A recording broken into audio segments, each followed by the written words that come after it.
Tales of Iron is an action-adventure role-playing game that's a masterclass example on how to tell stories through digital media. In Tales of Iron, you play as a rat named Reggie, a young prince turned king who has to now fight to reclaim his kingdom from the invasion of an ancient enemy, the Greenwort Frogs. By exploring the world, saving your people, and battling through waves after waves of absolutely brutal enemy encounters, Reggie will become the king that he is destined to be. Looking past its almost Dark Souls-like gameplay, the way that Tales of Iron is told is such an amazing display of clever game design and phenomenal storytelling. In this video, I hope to help explain how Tales of Iron, through its setting, style, and gameplay, sets up its world building like no other game out there.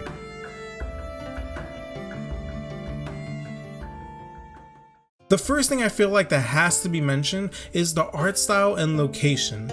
You can take a snapshot of any point of this game and it looks like something straight out of a fairy tale book, with a style that's as reminiscent of games like Paper Mario and Hollow Knight, and with the same amount of charm, no less. Whether it's the ruins of the crypts or the swamps of the boglands, each location is highly exaggerated and detailed to help sell where you are.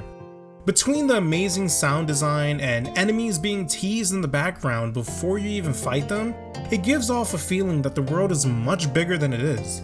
And because you get to explore most of these locations more than once, you visually get to see just how much they change with each visit.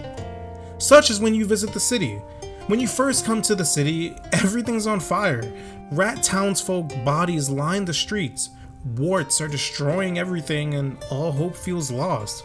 But by the time you slow down the frog invasion and save whoever's left, the city slowly becomes more and more alive.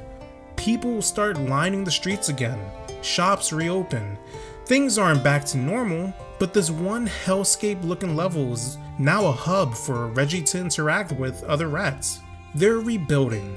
The scars of the past aren't fully gone, but each time you visit, they slowly heal more and more. My favorite example of this is the kingdom and castle itself.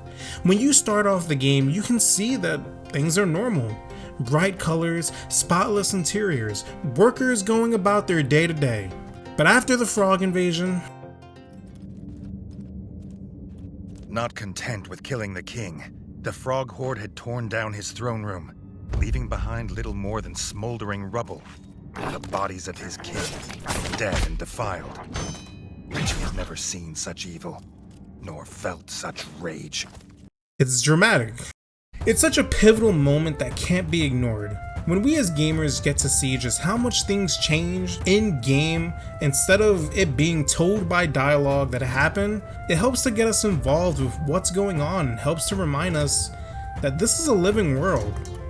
To help with that storybook setting, this game is also narrated extremely well. While all the rats themselves talk through this broken flute sound that I know a lot of people hate, but I secretly love,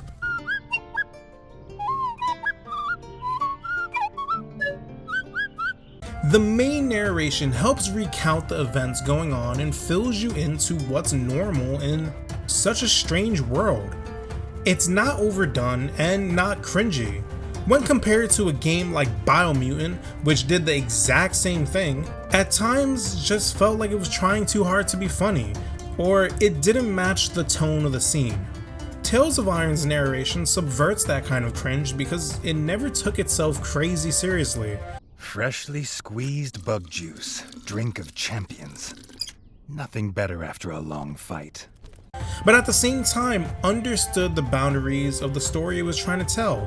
When a heavy moment is supposed to be, well, heavy.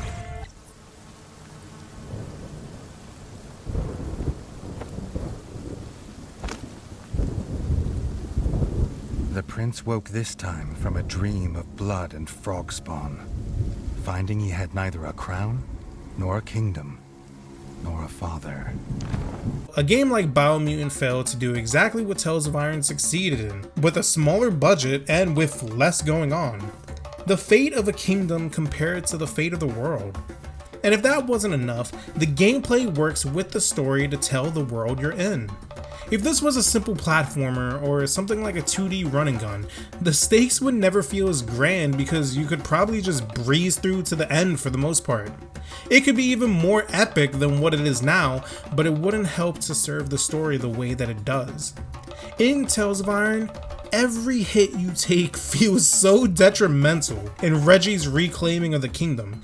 Battles are absolutely brutal because he's overwhelmed. Reggie is taking on a threat that he wasn't prepared to take on, against an army that's been planning an attack for decades. Is that gonna stop him? Not at all. But it isn't easy in the slightest. You're a tiny rat taking on dangerous enemies in a dangerous world, and you never forget that. You as a player just get smarter. Combine all these elements together and you're left with an indie that's as well put together and memorable as something 10 times its size and scale and budget. And with the game being only the second project made by a small studio, it's such a great example on how name recognition for video games mean nothing in the grand scheme of what makes a game great. Tales of Iron is currently free for PlayStation Plus and is a shining example on why I love it when we get relatively unknown indies for Plus. Check it out if you haven't already, and if you have, let me know what you thought about the game below.